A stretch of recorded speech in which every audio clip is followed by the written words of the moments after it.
Oh, All right, the broadcast has started, but not the actual podcast technically. So this is now officially the Yeah, it says live in your upper right hand corner of your video. Started, but not the actual podcast technically. So it says one. So this is the. Okay. I'm gonna rotate this thing because it's. Let me just do this real quick. Yeah, do this real quick. Hey, you see the Hearthstone card back there? Oh my god. where's that? Where? Oh, I see it. Yeah. I can't see what it says on it, but I do see it. Did you see what it said beforehand, or have you not seen it before? I saw it before. Yeah. Okay. It was funny. Nice. It is nice. I thought he did a good job with it. I don't know. But I know it's only a select few people are going to know what that means, but still, we're one of those people. Oh, that would be fun to just sit around and try to think of other card ideas for that thing. Yes. That's true. You guys come up with any ideas of what else you would put on the card? Yeah, I think Matt had an idea, maybe. You did, but I forgot what it was. Yeah, I'd have to look back. So should I or shouldn't I say your last name, or does it matter to you? Yeah, you can say it. I mean, it's just S. You can say it. Give it S. There you go. No, you can say it. If Tony's saying his whole last name, I'll say my last. Okay, so well, that's because Shane's saying his whole last name, and apparently I've said my whole last name, and I don't know. Shane's the only one who makes you didn't put good big deal about it, but let's try to be considerate. Do I make a big deal about it? Yeah, you could say it. I put it up there now. I'm not saying. I know when I say a big deal, it probably sounds bad, but no, it's you're trying to be kosher. You're trying to make sure nobody. Well, yeah, but in this data is power, right? In this case, I'm just talking about your last name. If you want your last name shown. Yeah, you can say mine. I want. You know what, Shane? Don't say mine. I don't want mine shown. Well, I won't say yours because I normally just say Tony anyway. But you know what? I want you to say mine now. Do you? Okay. All right. I forget. Do you always say your last name when you introduce yourself? No, I don't. Other shows I have, but well, whatever you do with yourself, you can do to me. Sounds good. Yeah, you could go into deep. Yeah, never mind. I'm done. Elaborate. Tony, when I say it though, I want you to be sure to call out. We're calling out last names here. All right, I'll try. All right, sounds good. I think can we in the chat? Oh, do we have to send? Maybe we have to send out another link for other folks. You think? Like Rachel or who? Yeah. Maybe I should send a quick link. I think I have it on Facebook. On the Facebook. On the Facebook. Facebook. Right. Quickly.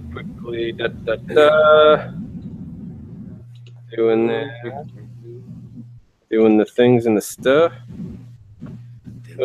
You started streaming 3 minutes ago. No way, I'm there. Yeah. Subscribe to Nice Guy Networks. I subscribe. I don't know if I've ever subscribed to anything on YouTube before. But did I tell you about the one thing that I think I can tell you this. The one thing that I didn't realize I had an S2 that I always did was daylight saving time. I always thought it was daylight savings. Well, a lot of people do. But yeah. Not me, Shane. I was pretty good about that.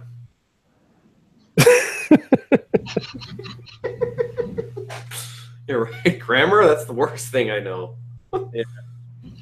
All right. Well, I suppose we should get the show on the road, eh? Yeah, let's do it. Was there an extra viewer now? Is there somebody else in the chat? I can't get in this chat you got going here. It says. Ooh. Really? No, you can say my last name. It's up there. There you go. Just say it. No, I gotta stop saying that. That's bad. Does it really not let you in the chat? Shane, say something in the chat. Something in the chat. Oh. Really? All right. I see. Hello. Hello. Oh, now somebody's gone right away. How'd you do that? Here's a different link. Does this one work? Yeah, let's try this one. Now it says create a channel. Ooh. Create a channel There's to somebody. chat. Me right now. There's somebody in the chat. Yeah. Now, this is where you remind people to use good language in the chat too, right, Shane? It says it's 3 viewers now. Oh boy. There's a couple people, Yeah, and by a couple, I mean one person. Oh boy. That has language issues. Create a channel. Tony, is the link? I don't know why the link wouldn't be working. I didn't use that link. I've had one from before. Okay. What? Not working. Do you want me to close out of this one and go to another one? No. I don't know. Not everybody else is in here, but. How'd you guys get in that channel though? What channel? I just clicked on Shane's link. It just that's all I did, and it says you have to create a channel to join this chat. That's weird. Shane, I don't know why it was. say, I don't know. Weird. Not sure, but we can just talk about the chat, and you can weigh in on there. All right, I think we're good to go here.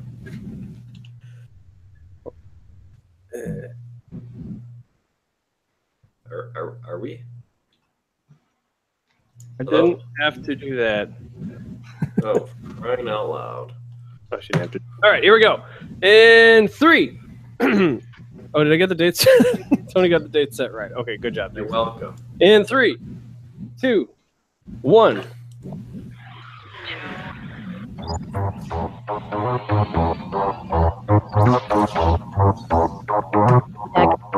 Peace.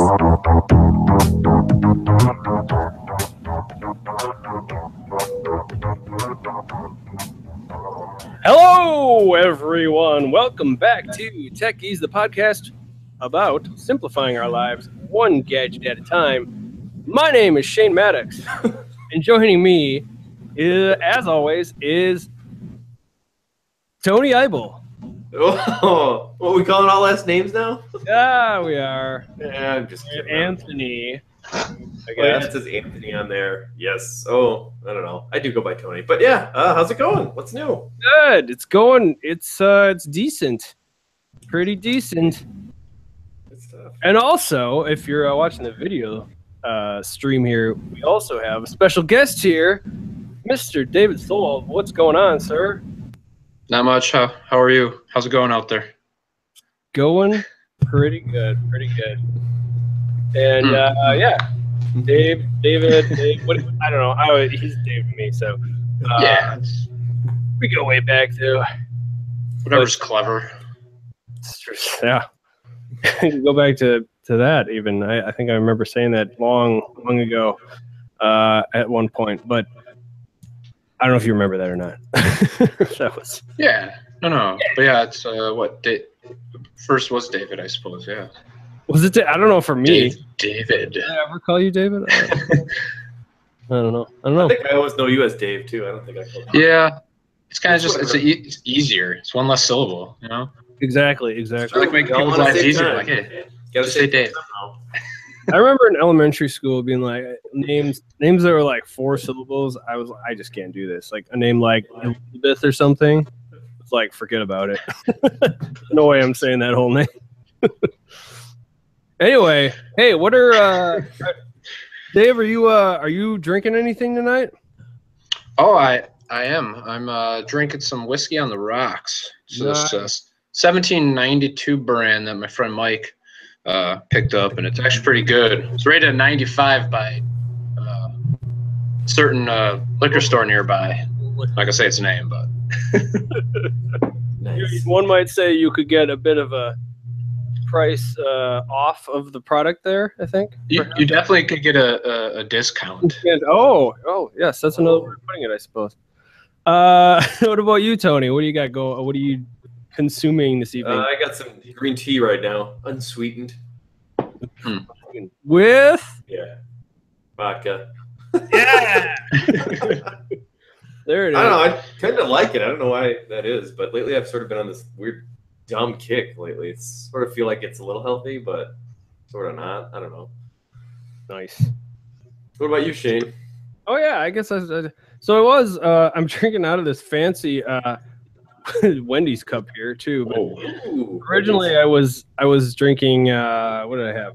I had my leftover, like Dave's. Not this Dave, but Dave Thomas. Dave's cherry cream soda or something like that, with rum, of course. Ooh, when did they start selling alcohol? When I took it home and poured it right in myself. now I just got some Pinot Noir in here. Very good. I've upgraded from the Solo cup now to the Wendy's cup. only proper way to find red. That's right. I was growing. Looks nice. All right. Yeah. Well, thank you. I appreciate it. Dishwasher safe. Let's go ahead and dive into some news.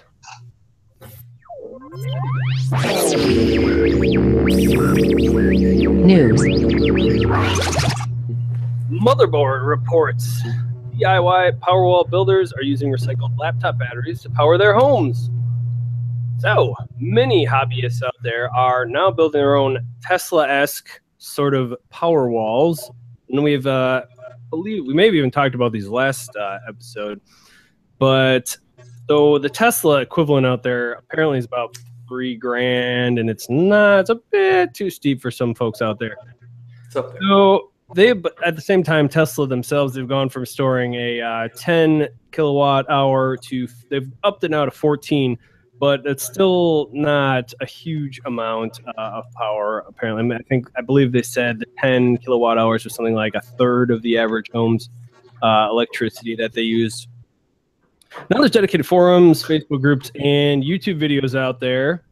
And they just kind of rattle off some of what some people are doing out there. There's a French DIYpowerwalls.com user, Globix, who says he can store 28 kilowatt hours. An Australian YouTuber, Peter Matthews, has a 40 kilowatt hour one.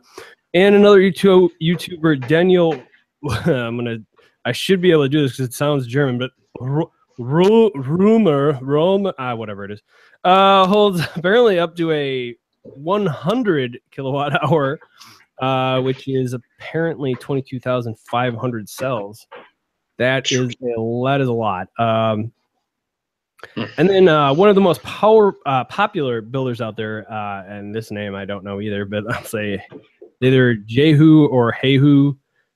Say hey, that sounds weird to say, but that's probably not right at all. Garcia plans to one day have a 1,000 kilowatt hour system, which is pretty insane. 1,000 kilowatt, that's 1,000 gigawatt. Is that what you'd say?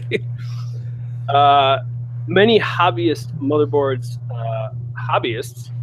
spoke with a 1,800. How do you even say 18,650 lithium-ion batteries. Whoa.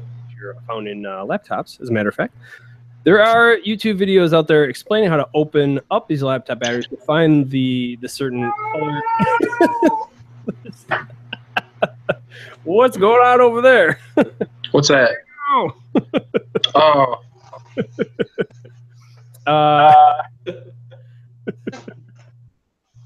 So I guess there's colorfully coded cells that you get out of these batteries, and there's YouTube videos out there to find those. Normally, they become very wasteful when about 95% of consumer batteries are actually just thrown away. Most Powerwall builders have put in just a ton of time finding them, as you might expect.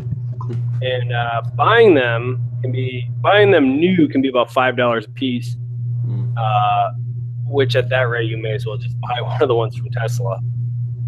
And so Dell and HP, they reached Motherboard reached out to them, and they both had statements basically saying that their batteries were designed only for HP and Dell sort of products, as you might expect. And then there were a couple other laptop manufacturers that said they just didn't respond at all. Builders both test and then cycle them which is a matter of draining and recharging. So cycling them is draining and recharging the batteries to full. You can buy pre-made holders or packs online, but many of the hobbyists just build their own. And they craft them in a way that allows the cells to be easily replaced. So strips of metal, or what they call bus bars, they add those to the top of the packs, and then the individual cells are soldered together. Power walls are then attached to, the whole power wall as a whole is attached to an inverter, and then mounted to an outside structure or inside of a shed. I think I'm calling out this name. I'm going to go ahead and say it. I think Jax wants some input here. Can you hear him? Yes. Oh, so I didn't mute myself then. That's what that means. Okay. Yeah. I'm going to figure out this. That's okay. No problem. I hear dogs all the time on podcasts, so this is nothing new. So it's mounted inside a structure or I'm sorry, outside a structure or inside of a shed for safety or local regulations sorts of reasons. And there's definitely a safety concern here, though. If you fusing together hundreds of these batteries certainly could be dangerous or potentially cause a fire. And if it's not done correctly, many of the threads and videos, there are many threads and videos out there to kind of address these safety matters and make sure that people are indeed being safe when they're building these things. And then most Powerwall makers, not to kind of go against the whole safety issue here, most of them don't actually have any formal training out there at all. And making, safety seems to be something that hobbyists are really starting to take pretty seriously based on getting the word out there and everything. So, hey man, I watched MacGyver. Okay, that's all you need to know. Yeah, boom. Exactly. He never got electrocuted. Yeah. So Dave, let me just start with you real quick. Just to kind of ask about this. Do you think this is something you would ever be interested in at any point, building your own wall? It kind of scares me.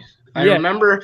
It kind of scares me. I remember I had the chance to see a power system for a cell tower for cell phones and whatnot, and they had enough battery power, about equivalent to what these guys are doing.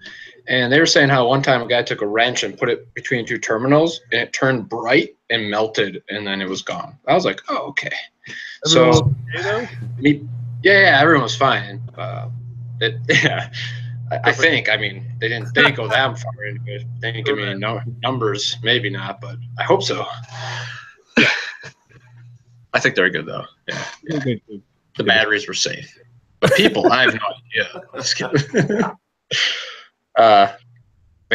so me personally, I wouldn't set it up. But hey, if people out there want to do it, I say more power to you. I think that's pretty neat. Build your own system. Yeah, I'm with you. It does seem a bit scary. And recently, I actually happened to acquire a few extra laptops, but I mean, we're talking nowhere near the amount I would actually need, I think. So for a split second, I was like, maybe I should actually go for this. But then, if I need hundreds, Shane, you're good at collecting things. You start small, you work your way up.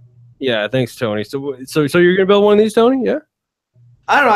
I thought like, oh, that'd be great. Did they talk about they build one and then do they somehow connect it to their house? How does this work? Did they go into that in this article at all? I guess I'd be curious to know.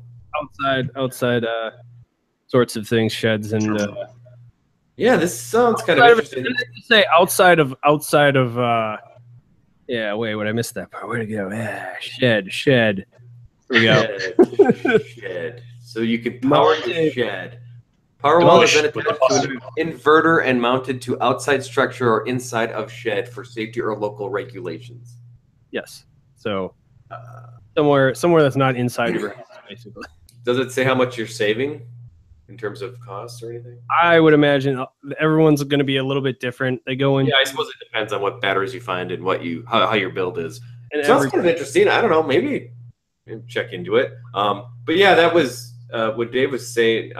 he was talking about that wrench that melted. It kind of reminded me of I don't know, a while back when I worked at a different location, and I had to there was a temperature I had to watch to make sure these servers weren't going to go above, I don't know, a certain degree, because the UPS was not working. And I saw, and this was, for a huge server farm, and they took one of these UPSs off, and it was a whole bunch of car batteries. This thing was huge, like a wall full of them. And then this kind of made me think of that when I saw kind of the pictures in here. This guy had these, looked like a bunch of batteries, just small batteries. But that made me think of car batteries. And you really do need to be safe if it's like car batteries or anything, bigger than that too, because you can get electrocuted or burn up, like Dave's wrench. Yeah, Dave's wrench. It's like greased lightning. It sounds kind of cool. I didn't know this was kind of a hobby thing. It'd be interesting to maybe look into a little further. Yeah. See how it reminds me a little bit of like when people started build mining rigs for cryptocurrency. It's like these home I looked into that too. Systems people are building. They use it's all GPUs for that, for like Bitcoin mining. Yeah, it's all just really you need that. And you need more in order to offset the cost of electricity. Yep. Yeah, the payout's a lot less now. They've gotten through 14 million of these blocks for cryptocurrency, and there's 21 million total. Like once they're done, they're done. So now it's like trying to, it's like if you were out there looking for gold and you found like the bare like little bits of dust every once in a while. That's kind of the equivalent of mining now. You know what it actually reminds me of is there's that app out there for a while. That guy, he's a pretty famous game developer, I think, but that one where you just literally were just tapping on this cube, and then every layer, it was like I don't even know how many hundreds of thousands of layers you'd get down to, and then I remember that. The person I remember that would get to it, won something, and I think it was just a character in his next game or some nonsense. I got sick of that game. I'm sure a lot of people did, but that was a big time suck. It was a huge time suck. It's a recipe for water. Everyone's like, what? Yeah. I'm sure whoever finished that maybe was disappointed by the. I don't know. That's me. So everyone's long forgotten whatever the game was. I forgot the name of it. Yeah. What if it's just the credits rolling? Oh, that'd be so good. Oh, yeah. That would be terrible. I got this new end credit scene. It's the Easter egg from the ET game from Atari. So Dave, sorry, Tony. Looks like you brought an article for us tonight. What are you talking about? I did. So this article comes from Search Engine Land, which is one of the, I would say, predominant resources of mine personally for all things search engine optimization and search engine marketing related. Mm-hmm. And this article actually dips a little bit into another realm that I'm fairly passionate about, which is web developing. So one of the current issues they've been finding, and what this article digs into, is there's two different mindsets of these developers right now. You have the old school developers, which are very much about stability and file size, and they got a lot of these priorities they have to accomplish in a day. Mm-hmm. And the newer developers are very much about just trying things and taking a lot of risks. So the article basically digs into how do we identify these developers in this realm of search engine marketing. So it's kind of, the funny part is they actually compare the two different types of developers to Neo from The Matrix and also the main character from Mr. Robot. So it's Mr. Anderson versus Mr. Alderson. And Mr. Anderson, or Neo, he is the old school developer, the one that's very much like, nope, sorry, I'm doing it my way, that's it. Mm-hmm. And of course, Mr. Robot's character is the new style developer. Comes in at 2 in the morning, willing to fix whatever's there that's broken. Now, the interesting thing is there's a lot of these new applications out there that run off of Node package managers. Basically, it's like a system where your computer program needs to run But where is it going to find all the files to run from? Well, there's this big giant cloud of floating files out in the internet. Mm-hmm. You can basically bring these files in, and you can build your own system right there, your own hierarchy. So basically, through these programs, you can build these little tiny scripts that run like, they do things for you. So in some web development realms, people want to make files a lot smaller. They also want to use a fancier type of language that does a lot more, a lot quicker. And what this system offers is all that being done with one little script. So think of it as like I type a line of code and it does what would take a person maybe an hour to do every single time. It's automated. Right. Well, this basically explains how they can use this functionality to allow developers to stay SEO friendly. Because when you talk about these two different developers, the old school developers don't like the new SEO requirements because there's a lot more legwork you're gonna have to do to accomplish this. Metadata, a lot of tags, file, we're telling where files are, file paths. Well, this whole new technology now takes that out of the equation. They're allowed to develop on their end in their programming language, which the new one, and if you guys are interested in learning about, it's JavaScript object notation. It's actually very interesting. And through this new technology and this new programming language, now developers can literally accommodate all of this, well, funny grunt work you'd call it, because one of the main programs that I just dabbled with recently is called Grunt. But really, that's what it does. It allows it to be automated. So you're getting this world now where people are starting to get together a little better. And that's really what the article digs into is, hey, there was a problem, but there's a solution there. And I think the industry is going to see a lot of positive changes from this. Nice. I hope that was high level enough. Oh yeah. I'm just I'm not too familiar with this. What does SEO stand for?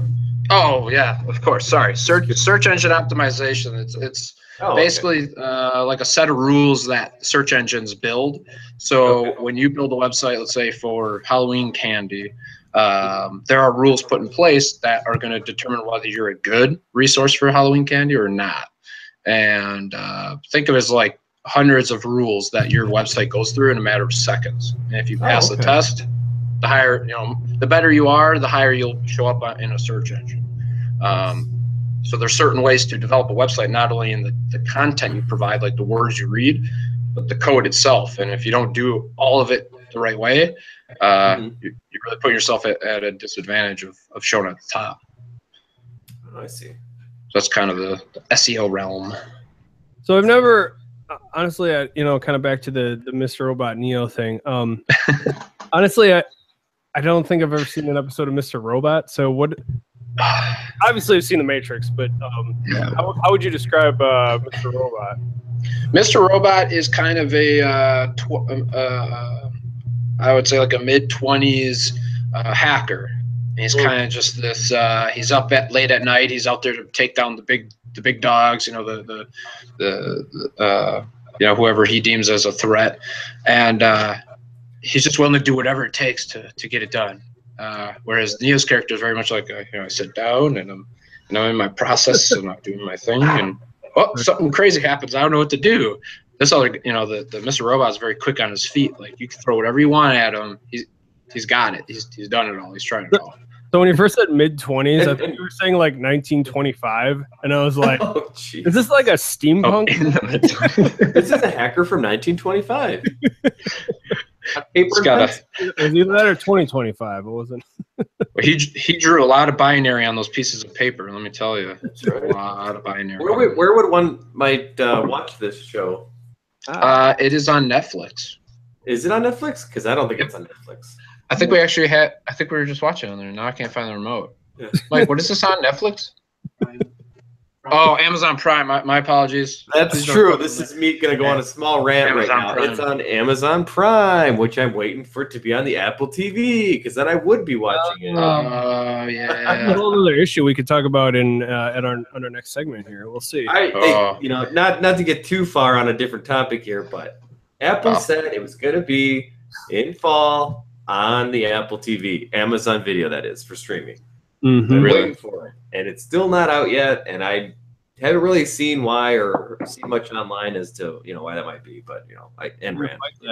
Who's gonna? Oh, what's it? I was just saying that Amazon's gonna fight it as long as they can. Maybe, I don't know. Well, maybe, but That's what I'm wondering. I'm pretty Who's it sure gonna Apple cost more said money that it for? was going to be on in like spring or something. But so. I mean, this is like it's gonna cost one of them more money than the other, but it's gonna cost both companies a lot of money because I heard that they Done gave some products. kind of deal, whatever that was. I'm sure it's probably private, so other companies don't get the same, maybe treatment that Apple's maybe giving Amazon is what I'm thinking. Yeah. But again, I don't know. interesting. Interesting. Yeah, Nice. Well, thanks, Dave. thanks. Steve. Thank you. Tony, what do you got going on? Yeah. This article is from USA Today, and it is Facebook wants nude photos from Australian users. Wow. Right, kids, we're talking about pornography. Yeah. No. Anyway, this is pretty much about revenge porn, and what revenge porn is let's say you're in a relationship and you might have done some, we'll say questionable. You made some questionable content with your significant other. Great way. And, long story short, that relationship didn't work out well. So you want to get back at the other person. So what better way to do that than to put this questionable content online? That's so that kind of gives you an idea on what revenge porn is. Yes. Anyway, I guess this is a big thing online on the social media sites. So what Facebook is starting to do now is they are coming out with some kind of service to help prevent something like this from happening. And what they want to do, and they're still testing it out, it's a pilot program right now. And it is with the Australian Government Office of the East Safety Commissioner and Facebook. They're doing this together as a pilot program. A worried person might think, oh no, my boyfriend, girlfriend, whatever has got some questionable pictures. It ended badly. I think they're going to put these online. Let me beat them to the punch. Let me fill out this form. Facebook give you a form to fill out, and then you send yourself in Messenger the questionable photo, or whatever. They really just say photos. I don't know if there's any videos or anything like that yet. So all I heard was photos. So then what Facebook does is they use a tool to kind of scan the image, using kind of AI technology. And I believe this article didn't kind of go into it, but from what other podcasts I've heard, they kind of take a hash value of that. So they know how that looks, and it's a long string of characters that no human could remember or anything like that. It's just characters. So then they kind of have that there, and then they delete whatever picture that would have, so that they don't have your picture at all. And then they'll use that in case and block anything that remotely kind of looks like that, similar. So if your ex person, decides to upload this picture, it will block that from. They're thinking Facebook right now because it's a Facebook pilot program. But what is Instagram? I think that's the one that's also affiliated with Facebook. Anyway, what's that? Yes, indeed. Real quick, does it by chance say mention MD5 as the hash specifically? I'm curious if. Well, this article didn't mention hash at all, but I'm okay. From a different, from a different podcast, I heard there was some kind of hash algorithm, and it might be that. HT access, probably. So, yeah. So anyway, they're using AI tool for image matching it, and then they're going to block it. And right now, the pilot program is available in the U.S., the U.K., and Canada. So, not sure how Australia works with that, but that's kind of how it works, and that's kind of what they talked about right now. But I guess from what I've heard, it's kind of like you're kind of fighting fire with fire, and by fire I mean porn. So your porn. So do you want to preemptively give your most intimate stuff away in the thought of maybe this person might do something? And you're kind of getting it out there right now. Now, of course, you're giving it to someone with good intentions of just making some sort of tools and really not broadcasting that at all. But also, it is out there. Not saying that these companies are bad, but hacking does happen and things like that. And I'm sure I mean, it's almost a risk that you want to take by not doing anything or maybe doing something. Mm-hmm. I don't know. Yeah, It's kind of like it's better than jobs. Yeah. There you go. What's that? It creates jobs. There's gonna be a lot of people out there now that are gonna be Facebook nude photographers. People that get them so they can send them in, professionally done. Jeez.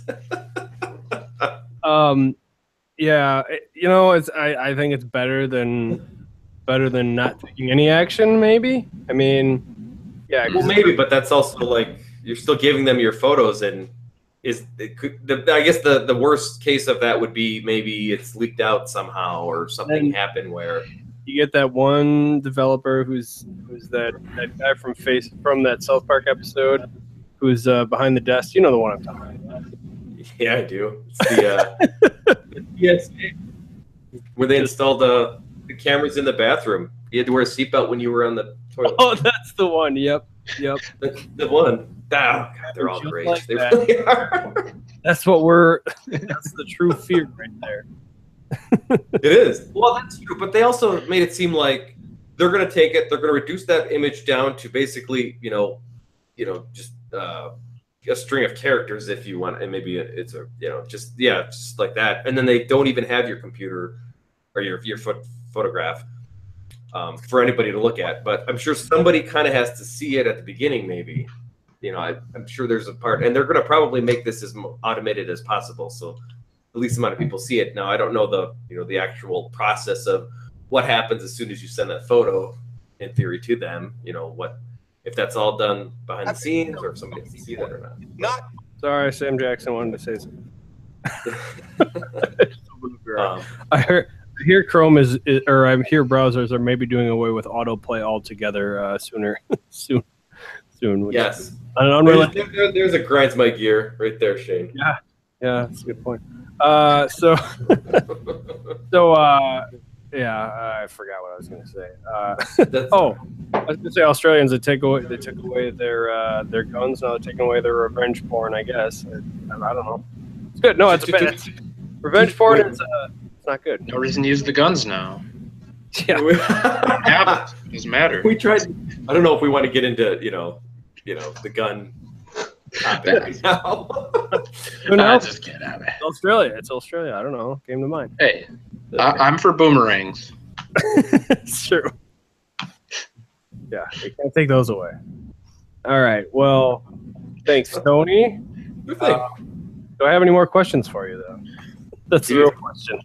Oh, so no, no question. If you whatever, I don't know. It's a dumb one. It's a dumb one.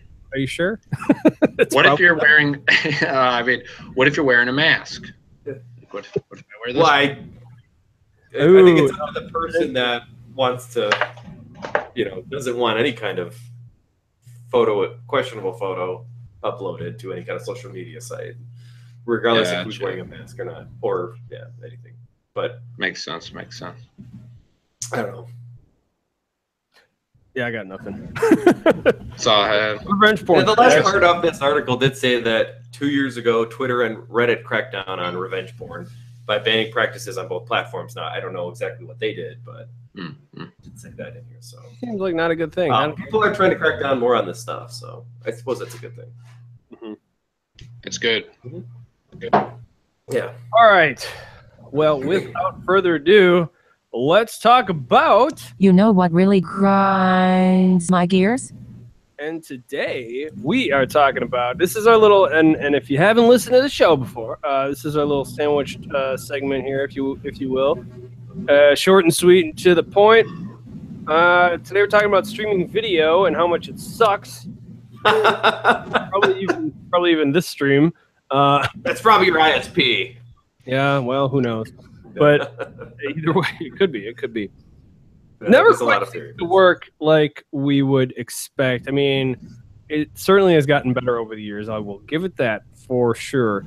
I think some services like Netflix, Hulu, that kind of thing are probably better than some of the other ones out there. I don't know. Maybe they just depend on being more reliable, and at the same time, the quality might not be. I don't know if the quality is it better or not as good as other services out there like Twitch and what am I trying to say here? Twitch and YouTube, I guess. Tony, what would you're a frequent Netflix viewer, right? I am. And how would you rate your overall sort of streaming experience with Netflix? Overall, I would say, I don't know. Is there anything? I don't know. Almost 5, I would say. I mean, I don't know if anything's. If we're gonna go, out of your 1 through 5 scale or whatever. Yeah, I would say almost 5. There's a couple here and there, but part of me thinks, could it be? I have AT&T for my broadband. I don't know. We both. I guess you could open that up to a whole. Your video quality sucks right now, by the way. Does it? I don't know. That's better. But yeah, no. I mean, I agree. For whatever. So who would have thought, right? So Netflix, the mail-in video disc service, right, went from that to basically being one of the more reliable video streaming services out there, as far as I'm concerned. Mm-hmm. It just seems. It seems better than a lot of things. And Hulu is probably not much different. Well, Amazon, I don't know. I don't know how. I've had my share with Hulu back when I had Hulu.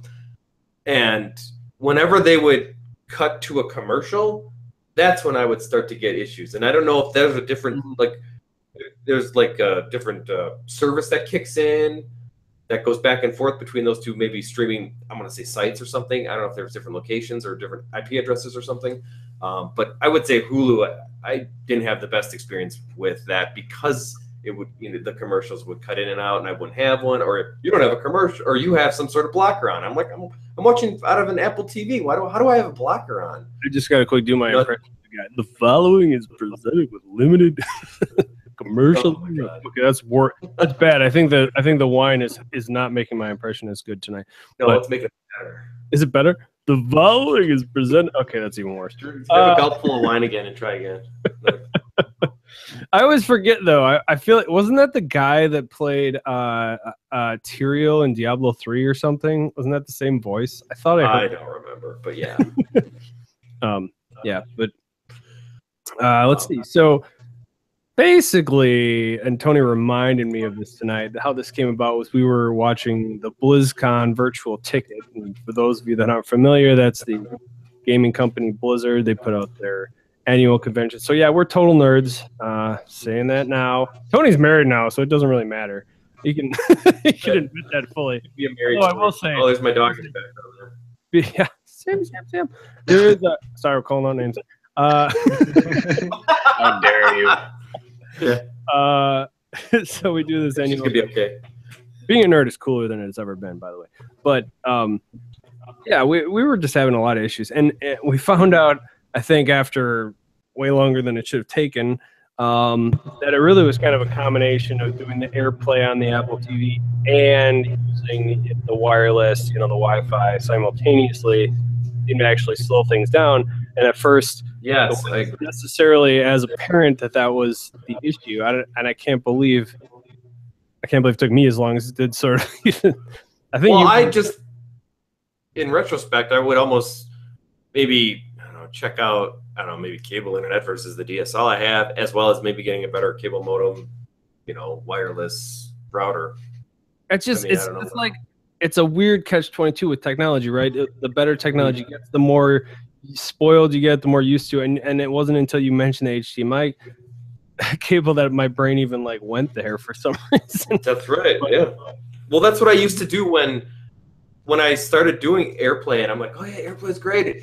AirPlay's great in small doses, but if you really want to stream, now again, bringing this back to, I don't know, there was a couple weeks ago, watching the Packer game. It's on Amazon Prime. What don't I have on my Apple TV? Amazon Prime. So then I'm trying, all right, I'm going to try to AirPlay it from my MacBook Pro to my Apple TV. It worked out good for a little bit, at the beginning, but then I'm starting to see some slowdown here, and then I'm like, all right, this is straight up just halted. So then I'm like, okay, I got my HDMI. So, and then that worked out well. And then I'm like, you know what? It's somehow, now it's just my straight, wireless internet to my MacBook, and it's sucking. So then I just went over the air. I remember when AirPlay used to be cool. Again, it's okay if you're not doing streaming, it's fine. Yeah, I remember other services are doing it too. They're doing the wireless thing. A lot of other devices are doing that as well. Supposed to be some AirPlay 2 coming out or already out or something. I wonder if that's supposed to be a little better. Gotcha. So yeah, basically the issue we were getting is that it would pause pretty frequently as we were streaming this thing. And this, I mean, I'll give them a little bit because this was the first year that Blizzard was kind of doing it on their own. And, you know, all the years prior to this, it's been a DirecTV provided sort of service.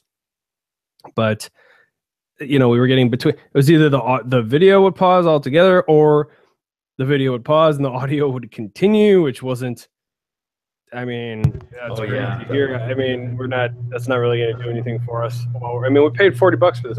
Well, Tony paid $40 for this thing. I think he gifted it to me. He didn't want all the extra goodies with it, but you know, it was either that or not necessarily with BlizzCon, but you know, other obviously video servicing, you got to deal with compression or sort of artifacting happening, which it's maybe unavoidable. And I don't know the ins and outs of how, you know, running a video streaming service even works. I'm sure there's obviously, if you don't have enough data throughput, there's only so much you can really display at once, or audio wise, you know, as well. But you know, just a basic example, we already talked about BlizzCon. You know, this used to be a big issue, more so I think with Apple's keynotes. I know for the longest time those things would be horrendous, you know, in terms of freezing up, pausing, and needing to restart the page. I will say the last couple that I've done, you know, usually watch them at work, but the last couple have actually been pretty flawless. So they've gotten quite a bit better at this. So it's good. It's good to see the technology improving, right? Twitch, I still notice some issues with occasionally. I noticed it more so on their beta website in terms of certain videos just pausing up. It's weird. Some of them would only pause up when I go into full screen mode for some reason. Don't know what the difference would be there. But then YouTube, you know, even our own videos here, not to kind of bash the service they're providing us 100% free. Yeah, you know, we get some video quality. And to Tony's point, this could be more of an ISP issue than anything. Well, and it might be more of your hardware too. I don't know. Yeah. Oh, yeah. I mean, it could be a number of factors, right? Yeah. It just kind of grinds my gears because, you know, we are in 2017 and we're still dealing with this bullshit. Just kidding. Dave. True. So that's your input on this matter. Do you deal with similar streaming issues? Oh yeah. Well, let's see. I think there's been a few incidents. I do remember the tribulations of streaming some of the wrestling matches in Orlando. Yeah, I think you kind of jimmy rigged a bunch of stuff together and made it work somehow. Where you were born and raised, right? What's that? Oh yeah. In Orlando.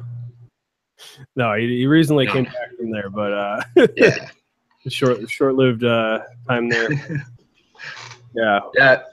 Yep, definitely in this area. And then I think the other time is using Skype. I have friends that live in Peru, and going through those Skype video like chats, it's okay, but it's weird because anything on the a mobile network, that data, for some reason that data stream doesn't always do so well. I have to say, hey, heads up, I'm leaving Wi-Fi. And then it's like, anything goes now. So, but yeah, I just threw that in the show notes here because, yeah, we used to do the show through Skype, and I mean, Skype seems to be pretty rampant with issues, honestly, even to this day. And I don't know if Microsoft's helped or hurt them, frankly, but that's a really good point. And you know, to an extent, certain streaming like FaceTime, you almost have to give a little more leeway if it's anything that has the potential to be over a cellular connection, just because that's clearly not going to be as reliable. But yeah, it is. I mean, hopefully we get to the point someday, whenever that might be, where we can kind of have flawless video streaming. but I think we're kind of a long ways off still at this point. Well, yeah, I think video quality getting better and better, and the file size getting larger and larger. It's kind of like a cat and it's mouse. all the catch up. Yeah, Yep. exactly. Although it is to an extent, but I gotta say, and I may have mentioned this on the show before, but it was our previous co-host Matt who would bring this up about how Retina displays were only, it was kind of from when it comes to, so we only really know it in terms of our mobile devices, but when it comes to sort of big screen experiences, if you kind of take the same sort of formula from a certain distance, you can only really go so high of a pixel density where it doesn't really make any difference, Yeah, but people still want that by principle. Like I want the higher number, even if they don't know it, if they can't see it. Well, that's dumb, and people need to wait. Well, I know, but it's still out there. I suppose it gets a point if you're like, we made the moon's diameter 3 feet smaller, and you're like, I could totally tell. Probably gets like that finite of a difference. Like I don't think a lot of people could tell when you get to those higher numbers. That's or refresh rates, or well, I think HDR is different than like 4K or 8K when you're getting to that Ultra HD or whatever. I don't think people necessarily see the difference. I wonder if the eyeball can even, I know they say the eye downloads like 75 gigs a second, but I don't think I could tell a difference past like 8K. At least mine. Yeah, and it depends on how close you are to that. But I suppose if you're like cropping high res images, then you probably want. I hate cropping high res images. Ooh, yeah, that's no fun. Get down to those light blocks. Well, I'm just saying then you have more to work with those high resolution images. You can really crop down. That's true. Because you have more data to work with. But other than that, like streaming video, I think after a certain point, I don't know. One of the things we might be talking about here is on our next segment is actually some of them high resolution or some of the Retina screen differences potentially. So stay with us here, folks. We'll be right back. No. After these messages, I'm going to go ahead and play this, unless there's anything else you guys wanted to mention. Yeah, I think I'm good. Sweet. Hologram. XP Boost. Okay, so on today's XP Boost, we are talking about the iPhone 10, the most recent not the most. Yeah, I guess it is. It's the most recent of the iPhones. I suppose technically the 8 was announced at the same time, but the 10 was released only on November 3rd, which was, I can't math right now, 9 days ago. Yeah. That's the best thing you just said. 9 days now. Which is kind of hard to believe. It's been over a week that I've had this. But a week. I suppose I should whip it out. Here it is. Oh, and you can't maybe see the screen that well, which is okay. So you can't see me. Is that one of those iPhones? Invade my privacy. Yeah, look. But so this is the new freaking $1,000 brick from Apple, right, people? No, is that a BlackBerry? It doesn't. Oh my god! I can't wait to get my new BlackBerry. The naming is clearly odd. I will say. I will admit that. It is, but I feel like. Go ahead. That is the name X. It's a way to go back to their kind of roots in a way. I think. I don't know. Right. Exactly. But people have to admit, they didn't give Microsoft half as much crap for calling it Windows 10. I swear they didn't. They did because Windows straight out went 10. They didn't go X. I didn't hear anybody griping about it, really, other than they were just kind of like, well, I wonder why it's 10. Or there were people like, where's 9? Where's 9? Because 7, 8, 9, that's the whole joke, right? Oh my god, I hate that. But the 7, 8, 9. Microsoft had a little bit more of an excuse potentially. The rumor was that they wanted to just avoid any sort of interference with previous Windows 95, 98, anything starting with a 9 sort of code. Is that really the reason? I think it might have something to do with it, but I mean, well, I I don't know. So I want to build a like an ad for them where it's got somebody like in the back days of 1910. It's like Windows 10. It's like a buggy and stuff. You're like, what? Yeah, right. 19. Oh, I see. We're not going off the year anymore. It's like a window maker at the time. They're like, these are brand new Windows Series 10. That's awesome. So the screen on this thing is pretty sweet, right? It's a top to bottom, minus the notch here. If you haven't been paying attention, the notch. There's a notch there? It's a sort of controversy, right? Yeah. It has a curved, and when I say curved edges, I don't mean like side to side like the edge.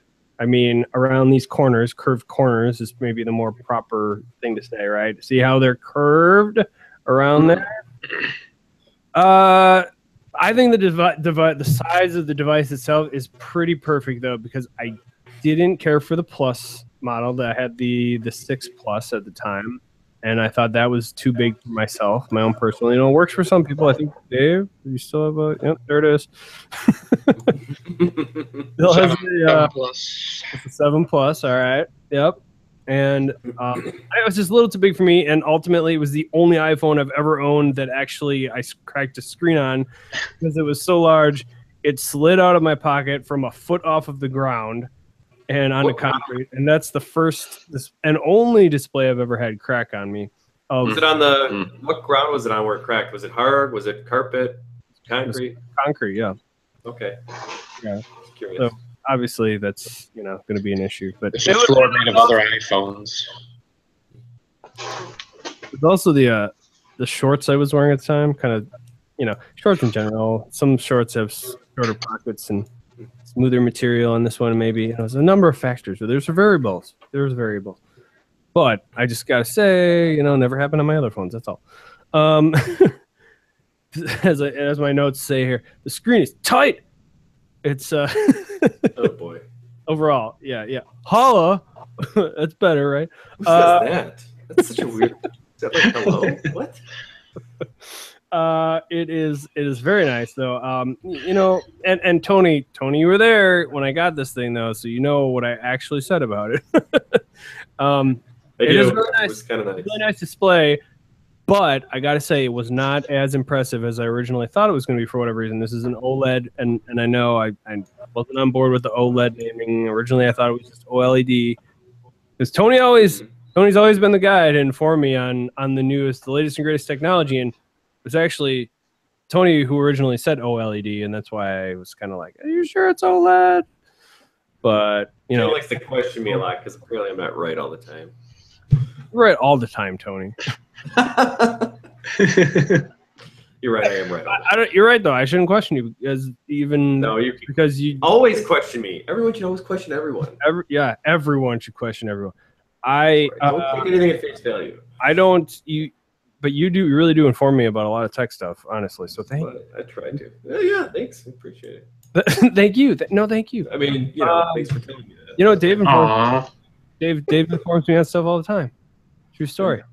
Like all kinds of stuff about nutrition and tech stuff and like the grunt stuff he's working on now. Yeah, you know what? You guys are great. I just want to let you know that. You're all great. You too, Shane. A little thumbs up. That's kind of the dumbest thing I think I've ever done. You guys are gonna have a big day. Oh my god, I forgot about that. I forgot about that big day. Big day. Holla.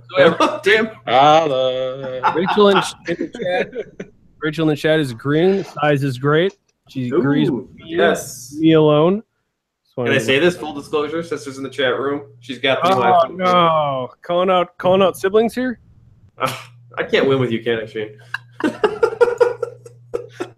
The one thing I noticed, big day. And I don't know if Rachel, she probably hasn't noticed it unless she has some sort of VR device, but I happen to have a Google Cardboard, and I wouldn't probably have noticed this otherwise, but if you're looking at it through there, you can kind of actually see, because it literally has lenses that zoom in on the screen. I kind of noticed the pattern of the pixels is different from, it's not like not a XY sort of thing. It almost seems like an X And I don't know if that's coincidence or not, but it almost seems like an X pattern to the pixels. Oh, And part of me wonders if that's because, honestly, just because it has those curved edges or those curved corners. funny you say that, Shane. Did you look at the article that I added into your XP boost? No, I didn't. What? It's at the bottom Okay. after camera. Okay. What do we got here? Green line of death. Oh God. I hope that doesn't happen to me, but it probably will. But I don't know if you look at it, they do a close up of the pixels. Oh, do they? Okay. The mid, Oh, Well, yeah. one of them too. Goodness. What do they say? Are they saying something like that, Tony, or not? Well, they got the like the what are they, subpixels? That's, and then they kind of have the green. It does look a little Xy to me though. I don't know. Are you looking at it? That really makes me question if it has something to do with them with the X, the iPhone 10. But I'll take a look at these here in a second once they actually decide to load. But so yeah, so it's also MS Paint compatible. Yeah. Yeah. Dave threw that in there at the last second. You give you all your best MS Paint files from your Windows 1910. Oh my god! I can't wait. To Dave use knows this his audience. Tony is such a huge fan. He's like It's MS. What is it? Paint 3D now? I don't know. It's different. yeah. It's Paint 3D is what it's called. And I'm not gonna lie, I haven't used it yet. They gotta leave it the same. The interface, all of it. They almost got rid of it too, right? But then fans are freaking out about it. Yeah, oh yeah, that's true. Well, there was a certain part of it I thought that they were keeping. I don't remember the it was a little bit more nuanced than that, but I don't remember exactly what was gone and what came back. But yeah. So the Face ID on this thing, right? Pretty neat concept in general, and maybe I wouldn't have gone with it if they didn't kind of make the point about it being more secure, right? And I want to say it was like a million and one sort of a thing versus basically Touch ID. Yeah, 500,000 was Face ID, or was Touch ID was 500,000. Right. Yeah, it was. I thought it was more. I actually thought Touch ID was less and less than that even. But at any rate, I don't know if they have the stats here. I don't think they actually have the actual stats. I'd have to go back to the keynote itself. But basically, it sounded like it's a lot more secure. Unless you're a twin, right? That was an evil twin. That was their sort of example with Spock. And how inconvenient would that be? Yeah, I don't have a twin, so. But if you do, you're screwed. No. Most twins get along anyway, right? I don't know. Good argument against cloning now. Exactly. Cloning, not gonna work. So if you didn't know, you can use it to unlock your phone. There it went. It went just now. I didn't even really do anything. Which is illustrated, and I'll probably mention this again in a second. It's illustrated by a little unlock, an actual like padlock animation that shows it unlocking. Which, Tony, does your phone do that? When I look at it, no. You don't have the little unlocking padlock? Oh yeah, I do. Oh Yeah. sure. Dave, do you have that? No. Wait, really? Wait. Oh, like just shows on my screen, or? Yeah. Does it show like a little padlock that unlocks? I see the padlock, but when I unlock it, it just goes right to it. It doesn't unlock. It goes right to my home screen. Interesting. I don't have a. But if I went raise to wake, which I turned off, I'm sure I'd get a little bit more of a longer screen on that. I don't have a lock on my phone. I should probably lock my phone, huh? Put a lock on there. You don't have to. I just don't have anything on there. Like people want my stuff, they can. I guess I could have it. I don't know. MV wants to know if everyone here has an iPhone 10, and the answer is no. Only, well, No. of the people on this stream currently that you see visibly, there's only just I, but and then David has an iPhone 7, and Anthony has an iPhone 8. And then in the chat, Rachel is the only other person here currently that I'm aware of that has another iPhone 10. Mm-hmm. David does not yet. Coming. It'll be coming. Oh, do you have one pre-ordered or whatever? No. I just gotta wait for 11 to come out, and I'll get it. No, Or whatever they end up calling it. I am curious about the 9. Interesting to see what next year is. I think they're going to do a 9 of some kind, but it only makes sense.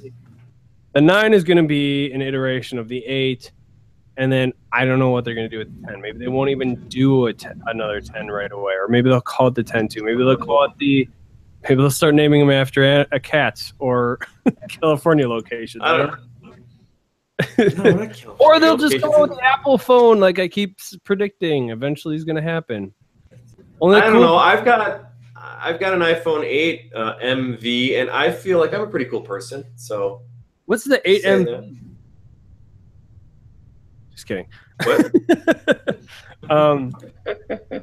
So basically, the Face ID seems to do a good job most of the time. Most of the time, at least while I'm awake. Ooh. Because I gotta say, when I wake up in the morning, I've yet to have a single experience where it will unlock my phone for some reason. And I guess it's because I'm squinting, and I guess it's because I don't know. Tony, you told me about the thing about not having to look directly at the phone, and that's a setting for Face ID. I turned that off. And I still, man, I don't know. I don't know what the heck it's doing because it doesn't recognize my face in the morning. So maybe I'm just a grumpy Gus or something, and it doesn't read my face properly. I don't know what's going on in the morning. I wonder if other people are having this issue because it doesn't, really has. You really have to open your eyes up more? I've tried, but it's like, I look like French Stewart apparently when I in the morning. So try it. What if you set it in the morning too? What if you set it then? Oh, sure. Rachel's works great in the morning because she's just gets a ton of sleep and is just beautiful. Yeah, that's true, Shane. Maybe you need more sleep. This phone trying to encourage you to go to bed at a reasonable hour. Oh, wait. MV has one too. Yeah. Maybe hello. What MV says ugly in the morning. He just said have an iPhone X. I'm pretty sure that kind of means he's got an iPhone X or she. I don't know who MV is. You guys seen that though? You seen his comment? MV's calling me ugly. Can't even believe. That's right. Oh, snap. I mean, he's not wrong, but come on, man. You don't say it. That's bad taste. You don't have to say it. It's like calling out my bald spot. Come on now. I know it's there, but geez. Just kidding, Tony. I know. Grudges much? I keep giving you crap for that. Just kidding. So the animojis on it are just in the morning I'm ugly. Yeah, that's probably true. The animojis, if you're not familiar, they're the little things that make when you make face movements, expressions, turn your face around or whatever. The little poo or kitty cat or robot follows you around and you can talk into it, blah blah blah, all that fun stuff. And oh man, do I need to show one of these? I don't know. Oh boy. I saw the one you sent the other day. Yeah. Cat meow. What does this one actually do? Oh yeah, here's a good one. I don't even know. This is like during BlizzCon, but can you see that at all? It repeats. No. Oh yeah, I'm over here. I forgot. Oh, there you go. It's Mr. Hanky. Mr. Hanky. Right, exactly. And I said that the other day. Like the inspiration, I swear, the inspiration for the poo emoji was totally Mr. Hanky. I gotta say. Nice. Yeah. It is super gimmicky, and I will admit that up front. I'll use it once in a while, maybe, but it's a cool technology. Kind of like VR. It's fun, but am I really going to use it on a daily basis? Absolutely not. business meetings. Yeah, only business meetings. Yeah, rare thing, really. That's all right. Snapchat, I heard they're kind of integrating it more into that, so maybe it'll make the face tracking a little better, which I guess that's a good thing. I don't know. I use Snapchat occasionally, so. Are there any legitimate concerns surrounding this technology at this time, or is it pretty well? I mean, I haven't heard anything yet, but of course. I mean, I'm sure Apple's pretty good about security in general, other than that whole debacle with Jennifer Lawrence and that whole thing. I think that was their one breach, but that was like because weak password. That's what that was. Exactly. I think I saw Chris Pratt might have made fun of her for that at one, like in some interview they were doing, which seems like sketchy a little bit because, yeah, I think she laughed at it, but at the same time she wasn't cool with that whole thing. Anyway, so maybe that wasn't so much Apple, considering they wouldn't even hand over, the stuff to the government over that. Where was it? Sam Bernardino. Yep. Yeah. Mm-hmm. So they're good about security. You cannot knock them for their security. So I'm pretty okay with them in terms of that and having a 3D version of my face. Plus, maybe they could make me a 3D printout of my face sometime. I don't know. They don't really have they don't have your 3D face. There was one concern that I just thought of the other day too. I saw a guy recently in a video who is like a hyper realistic mask maker, who he has all of these masks he's made that are very expensive, and he admits they're very expensive, but they're so realistic, and it's weird because he has one of them that's like Walter White. So he just walks around with the super realistic face of Walter White, and that's not creepy at all. But that makes me wonder, if that was Heisenberg. If the Face ID would happen to work with something like that, that'd be kind of crazy. Huh? That would be a good Norton commercial. Security. Yeah. I don't. I'm not sure on that, but I will say that there's millions of little dots that come out and poke you in the face. Poke you in the face, I guess. That's awesome. It's basically a Connect. I don't think I want this. It's a Connect. Yeah, it's like acupuncture. Or Hellraiser, maybe. Basically, it's a Microsoft Connect. If you've ever seen or heard those, which they had in like Paranormal Activity 4, I want to say they Xbox dots. Yep, Xbox dots, exactly. The only phone I'm aware of that has it integrated, though, at this point. But anyway, let's talk about the bezel, the sort of exterior of the phone, right? So slightly wider, which I don't have any way of sort of look at that. See my own face, you see a reflection of my face. Wow, that's cool. But it's slightly wider than the previous versions of the iPhone. Look at it; it's just so shiny. The previous version, the standard, the 8, 7, 6, 6S, a little bit wider. Not the Plus. The Plus is going to be wider, Dave, again. Slightly wider with his phone. And the 8 is going to be tall, or the Plus is going to be taller. This is slightly taller than the non-Plus versions also. However, the display is actually slightly... The display, what am I trying to say? The display is larger than the Plus, which is kind of crazy to think about. Only because displays are measured diagonally, that's really the only reason. I mean, it's more than that, I guess. I mean, it's measured diagonally to be... I don't know. It's because every display is measured diagonally, really. But yeah, I think it's 5.8 inches. Is that right? Yeah. Okay, Tony's right on that. Good job. Actually, I have it here also. So yeah, 5.8, and don't know. Tony, do you know offhand what the 8 Plus is? 5.5. There you go. All right, thank you. Of course, I knew that. I had that 6 Plus, right? So. Yeah. So just a little bit larger overall. But anyway, back to it. So all glass, as you might have noticed, with the shininess and the reflectionness and the whatnot. Glass front and back. And I'm twirling this thing around like I shouldn't be right now. But Crack his iPhone 10 screen on camera. It could happen. I'm not gonna lie. It's kind of nice. It's kind of nice overall. It looks pretty nice. But I gotta say, the back, and I think Tony, you may or may not agree with this. It does. It's a little bit duller than a pure black through the glass. As opposed to, is it the same as the 8?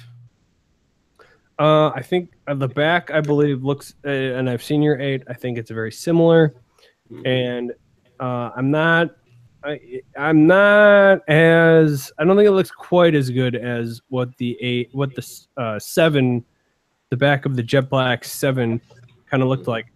But having said that, it's still going to look better in a year because I'm not going to get those same micro abrasions that the jet black started producing. And I'm sure that is a reason, that has got to be a primary reason why they decided not to do the jet black on this. And again, those that don't know, the jet black was I don't even know the exact material that they did, but it formed these micro abrasions a lot easier than again the black surface. And I'm trying to remember now. The last time, was it the 5S? Was that the last phone that had a glass back, Tony? I believe so. Right, and that was the only other phone, if I recall, that went with the glass back. It's kind of interesting that they went back to this, but yeah, it looks nice, and it's the difference there being that the 5S still had a metal back on top, sort of the top and bottom areas here, right? They still had some metal there, and this is fully glass. With the exception of the rim or the perimeter, right, is actually, I believe it's stainless steel on this particular phone, the 10. Whereas on Tony's, on the 8, you still have aluminum, I guess that would be, right? Yeah, it feels like aluminum. You might notice on here the material is actually different, right? So on the space gray, on the 10, it almost has sort of, maybe you can't see it quite as well, but it's kind of a chrome look to it. Versus Tony's, if you could hold yours up again, if you could, please. It might look slightly different. Yeah, yours has more of the traditional anodized sort of space gray look to it, right? Yeah. I thought jet black looked a little bit better, but I'm okay with it. I liked how it didn't fall out of, or like when I had the phone beforehand, it fell out of my hand, but the jet black, you could grip more. So there are the difference, the big difference being in terms of colors between the 8 and the 10 is that the 8 still comes in a gold. I think they kind of did away with the rose gold, right? And the rose gold, they just say gold now in the 8. They don't have any sort of gold model with the 10 whatsoever. So I was kind of stuck with either picking the space gray. Space gray. Does anything about this phone scream gray to you? I just want to say, from front to back, all the time. Is there anything gray? No. Maybe the rim slightly. What's the hex color? You might have a question in the chat room. Check that. Is there? We got a question over here. Wait, am I nice guy? I guess I'm nice. Wait, are you nice guy? Because your subtext says nice guy. Oh, that's true. But your hashtag or your actual username says nice guy. Well, it says MEE. Me. Might be another. Millennium Edition Enterprise. Well, I don't have either of those phones, so I'm going to guess it's to you, Tony. Fair.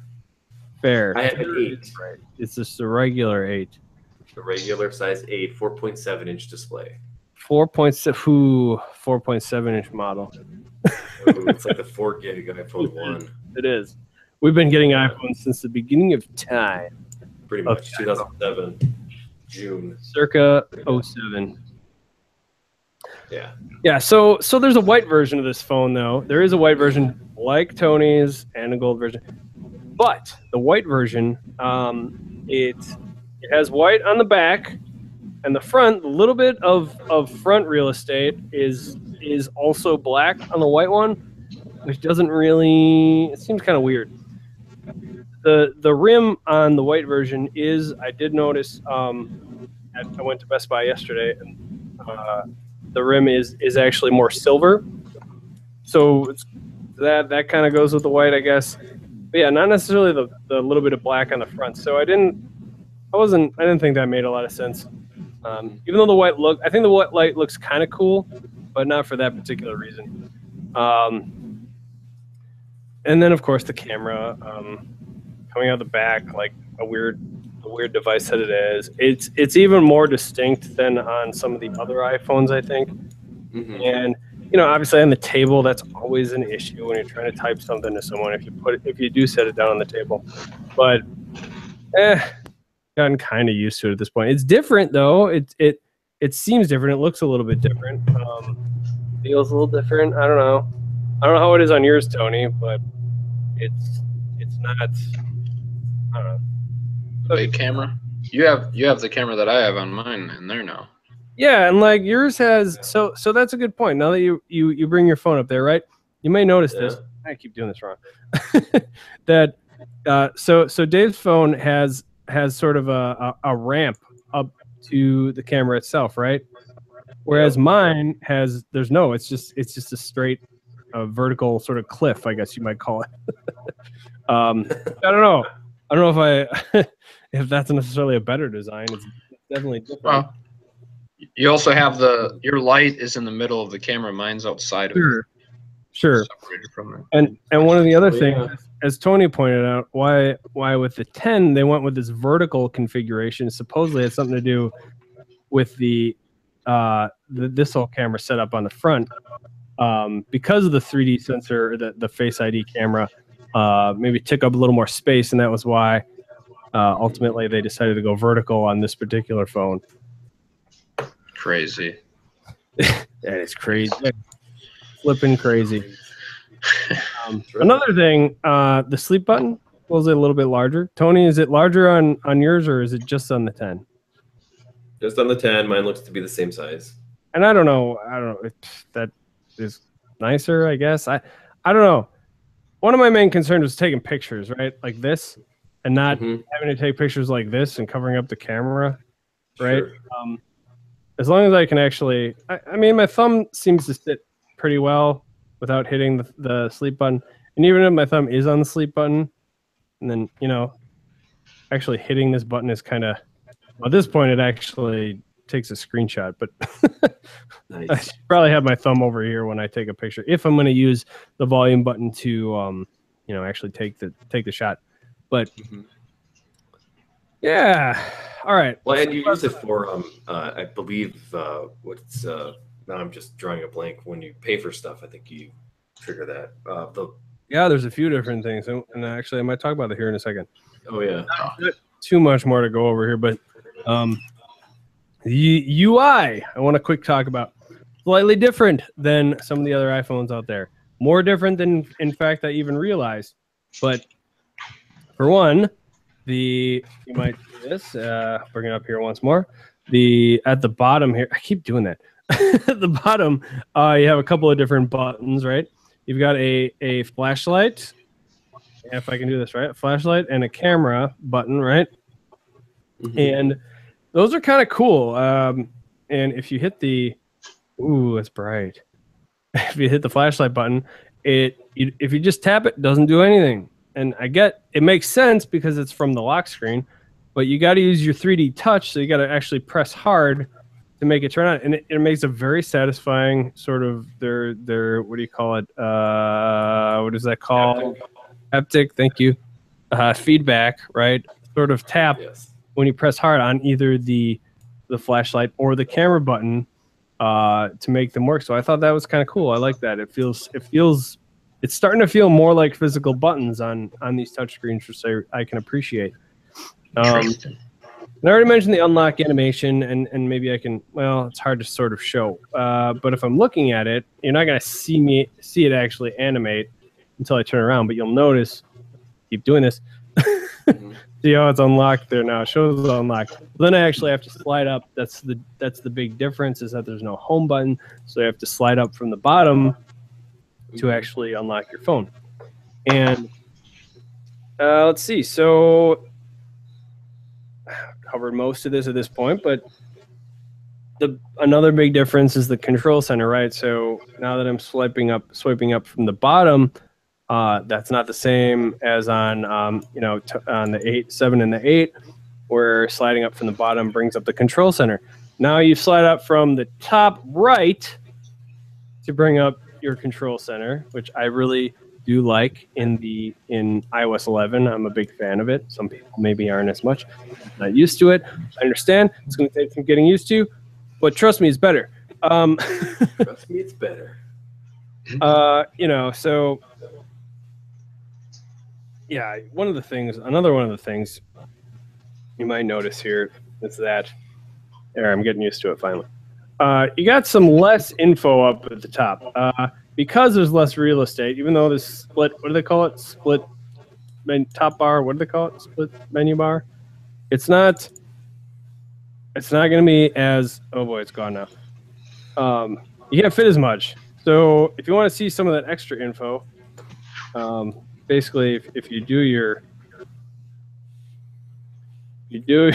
swipe down, it does bring up some of that info. And I know it's not going to get picked up very well on video, but you do get some of that extra info that you used to get up on top.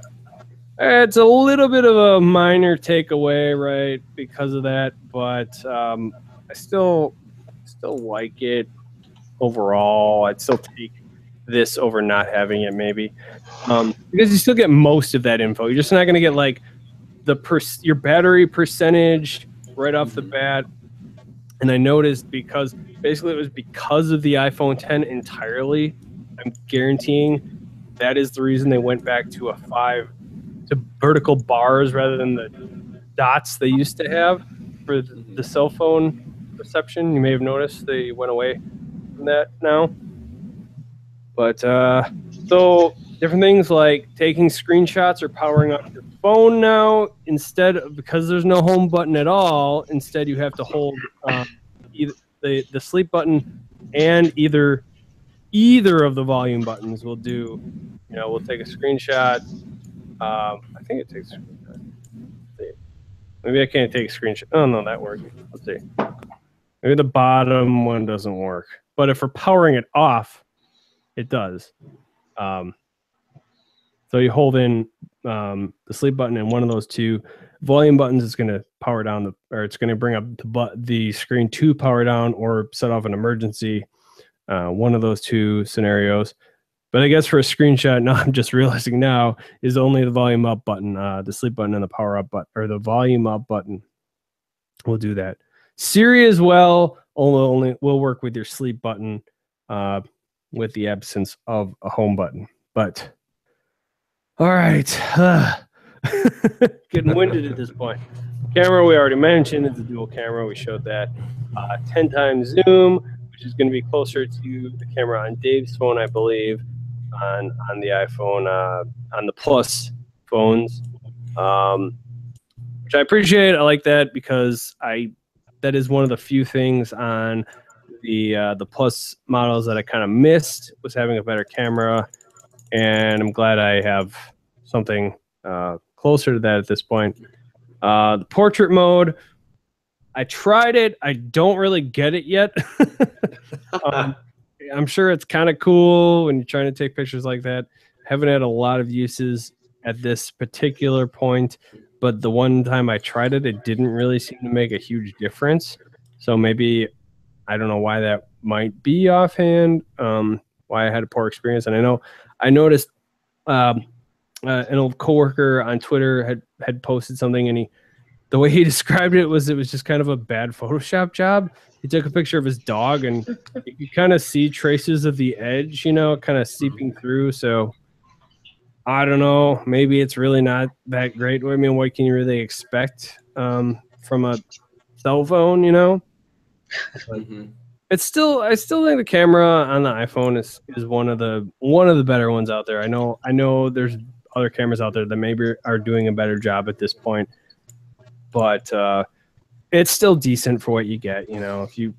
It's an all-in-one device. You can't really expect to have obviously DSLR sort of quality photos here or anything like that.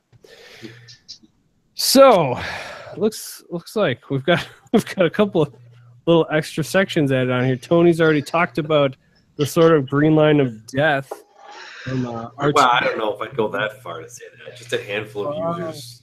That's what they're Just- reporting, right? Just to some kind of issues that side came note, up. That's all. RT.com is the website that's sort of reporting this. Yeah, and I've got one from 95 Mac, which is basically the same article, and what's the other one? Oh, TechCrunch.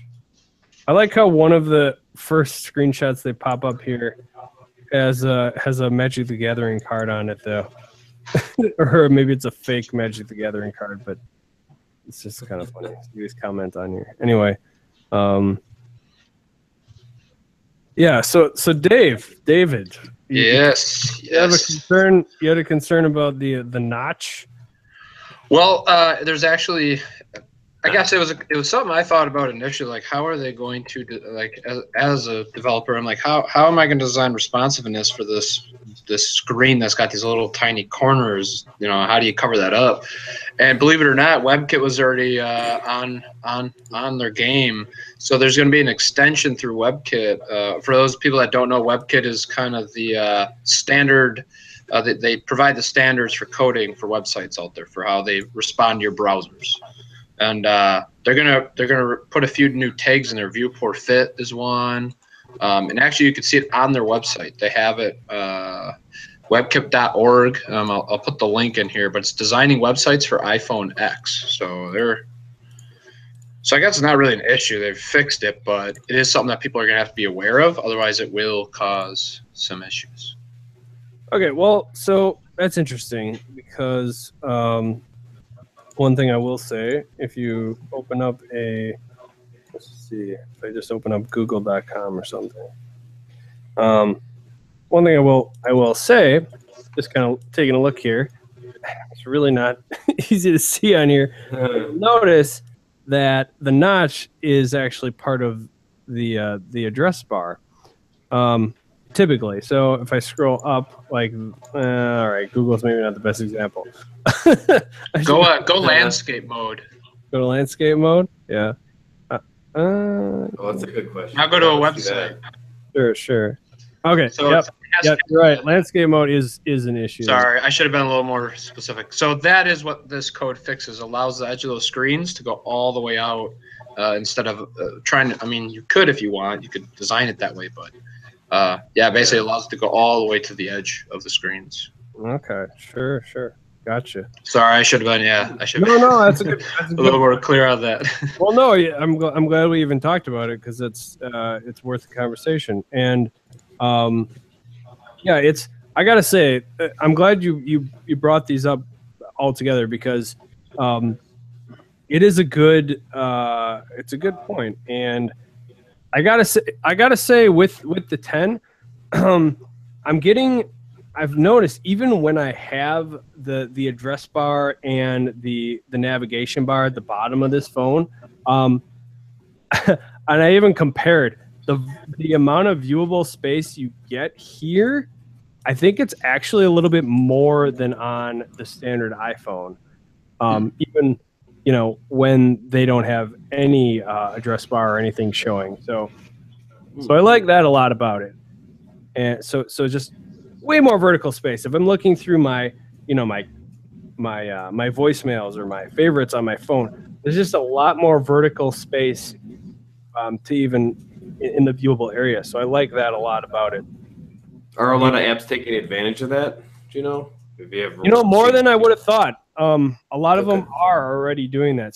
There's still a couple out there that I use regularly that aren't doing it, of course. And for those, it actually looks okay. Just to give you an example, I don't know, Hearthstone here's what it looks like. I'm starting up. Okay, so it just gives you a little more extra space on the sides, right? And I understand why they maybe went with a all black front for maybe that reason. It kind of blends in a little better and it makes it look like it's just kind of part of the bezel also. But overall, really liking the phone screen. The dimensions of the phone itself seem to be really kind of ideal for me. After going through all these different iPhones and everything, this seems to be getting very close to the size that is ideal for me personally. So yeah, that's that's really kind of about it. Just kind of run down the pricing here a little bit for those that aren't in the know. The 64 gig is $999. Or if you want to round up because tax is a thing anyway, that's $1,000 or $49.91 per month through the Apple upgrade program specifically. Other carriers out there might be this is a 2-year plan, or you get to upgrade after a year. Some carriers out there are doing this. What was it now? Was it a 2.5 year or something like that? I wanted to say it's a little bit more, a little bit longer of a plan, which allows you to do. You would Apple boy. MV. Looking forward to seeing Star Wars with you. The $49.91 per month. That is again a 64 gig plan. So basically, you're paying a little bit more over time. You're paying a bit less over time with some carriers because they do an extended plan. So I'm not really sure if that's necessarily worth it. But the 256 gig model is $1,149. Apparently, that may or may not be the one I went with, but that is $56.16 per month through the Apple upgrade program, which actually came out to be a little bit less than $10 a month, more than what I was paying for my iPhone 7. Thankfully, that phone got returned recently without issues, even though I had some scratches and some minor nicks on it. Thankfully, that didn't have any issues, because otherwise I might have had to have paid a little bit more through the Apple upgrade program. Thankfully, all is forgiven until I break this one. Can't wait. I mean, wait, what? Wait for it on the show. I know, right? Just get so mad and frustrated. I'm gonna give it a 4. Red. I'm gonna give it a 4 out of 5 though. 4 out of 5 because Face ID not perfect yet. Mostly, waking up, and then something I didn't mention is the thing dock that I had. For some reason, it was a little bit wobbly on that for whatever reason. Seems really strange that would even be a thing. Acceptable. It's And heavier. Because of that, maybe because it's heavier, a little bit wider. Because of that, it would make the recharging sound, and it wasn't. If it were just that, and I could put it on silent, Tony, we talked about this a little bit off air earlier. Yeah. But you still get the vibration though. Either way, either it's the ring, ring, ring, ring every time it would sort of get a connection there, or it'd be a vibration either way. And it's not just that, because it doesn't have an issue when I just plug it in to a cord, right, to a lightning cord. That doesn't happen, I noticed. So just that dock, I guess. I don't know, kind of a weird thing. So I'm gonna play around with some new accessories, some new dock products out there, and maybe probably report back for a future XP boost. And how do you not have a case on it? Because I've never really put a case on my iPhone, MV. I'm answering you. I just did. I don't really do cases. I just don't do it. It doesn't look pretty. All right, whatever. Maybe I'm just into appearances. I don't know. Maybe I'm shallow. Living on the edge. Yeah. Get a case like this, Shane. But not the Galaxy Edge. No, of course not. Which case is that, Dave? The one I don't put on my phone either. Oh, yeah. It sits there. It looks nice. I will tell you that. That's half the reason I have an iPhone. I've seen some drop tests. I know, even though that Apple claims that it's the strongest glass they've ever produced. I get it. It's not. It's not really. It'll drop, and then it's like $269 to fix it, I think. I'm careful. I'm fairly careful. And because it's an all-glass back, I think, again, similar to the jet black on my previous iPhone 7, has a lot more friction to it. And hold on to it much better overall until I actually... My 6 slipped out of my pocket all the time. Oh, really? Friction creates heat. Isn't that bad for phones? We'll say the 6. It was a 6. Maybe not that much heat. If anything, it's going to be the heat that comes out of my vent once I actually get a replacement dock in my car because those vents, they, even though I have them closed, they still produce a lot of heat. And there've been many occasions on my 7 and some of my previous phones. $500 to fix the back glass. Good Lord. Vent stitches in my vent. Might not be worth it. Right. $279 to fix the iPhone X screen repairs that Apple's charging, and $549 for other damages outside of warranty. Holy moly. Well, That's a deductible on a car. Well, that's why they argue you should get the Apple Care Plus extended warranty. So that's what I should be doing? Is that what I should do? I don't know. Or I just like your extended warranty, Shane. Heaven forbid I get a case. That could be something. Yeah, it's a possibility. It is a possibility. I'll say that. Ooh, you coming around? You've never gotten a case. I wouldn't say that, but well, I wouldn't call. Somebody changed my rating to 5 out of 5 stars here. I don't know who did it, but I'm not changing. I'm still saying 4 out of 5. I know what you're talking about. Wait, what? So if you'd like to reach us, our email address is techiespodcast@gmail.com. You can find us on Facebook and Twitter at Techies Podcast. Watch or listen to us. Let's see, iTunes. You can listen to us, not watch, on iTunes. Leave us a 5-star rating, please. Search for Techies Podcast. Go to our website, niceguynetwork.com/techies, where you can find all of our information for the show. We're still on Alpha Geek and Stitcher, to the best of my knowledge. And we record at 6/7 Central on our Nice Guy Network YouTube channel. You might either go to our website or you go search on YouTube for Techies Podcast. That's another way to find us. You can find Tony at Why Not Big T, I think, still on Twitter. You can find myself at Shave Mad Ox. Dave, are you on Twitter by chance? I think I'm just at Fault 5. 5 is spelled out, though. F-I-V-E. F-A-U-L-T-F-I-V. I-V-E. My math. My spelling is accurate tonight. Or it's at David the Great Vegan. There you go. Very humble name I picked there. Nice. All right. Well, I think that's probably going to about do it for tonight. Thank you, Dave, for stopping by tonight. Yeah, thanks, Dave. Awesome. Thanks for having me, guys. Appreciate it. Absolutely. That is the show for tonight. Thanks, everyone, for listening. Thanks, MV, for coming in. Thanks, MV. And until next time, tech her easy. Holla. Yeah.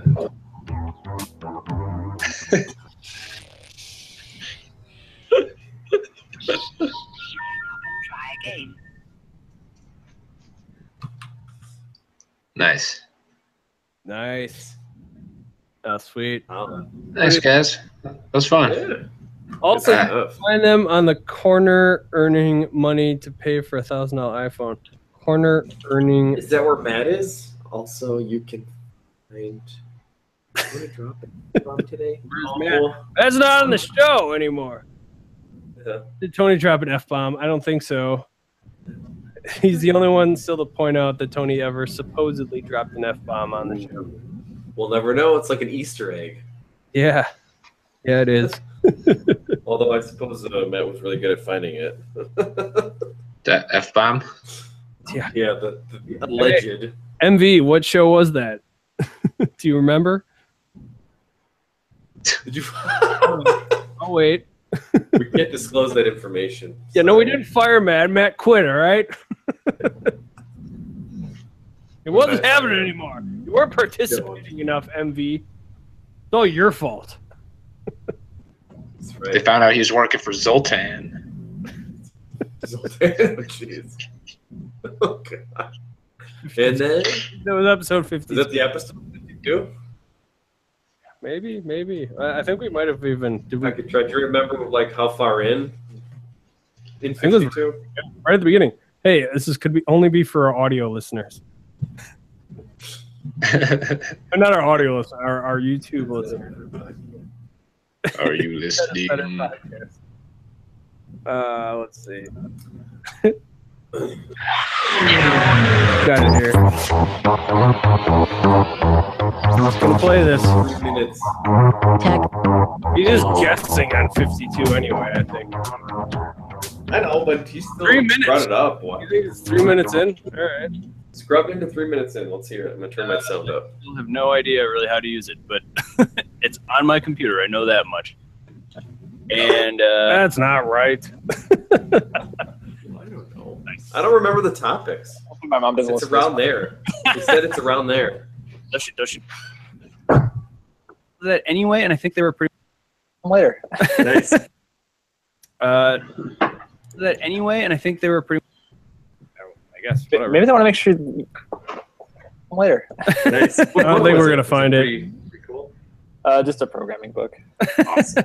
I don't think we're gonna find it. You gotta give us more specific times, maybe. I whispered. He has a wild goose shoes, though. You're right, Dave. Yeah. Anyway, I gotta pee something fierce. So All Yeah. right. probably gonna have to All right. cut this. Thanks for joining us, chat room. Yeah, Thanks, man. and Jay it's Day Nation. and Shane. And be like Star Wars. Oh yeah, I gotta send money for that to Shane. Star Wars. Woo! Yeah, right? Yeah, Yeah, Star Wars. Holla. Holla. Send me the money, by the way. Yeah, let us know. Yeah. I'll finally let you know it's done. You guys probably did. I don't know. CMV. And Dave. Yeah. Yeah. Oh, he's gonna let And me know. Shane. Nice. Thanks, Dave. It's been fun. Thanks, guys. Appreciate it. We'll see you guys later. Guys. All right. Peace. Thanks, Tony. Bye. Bye.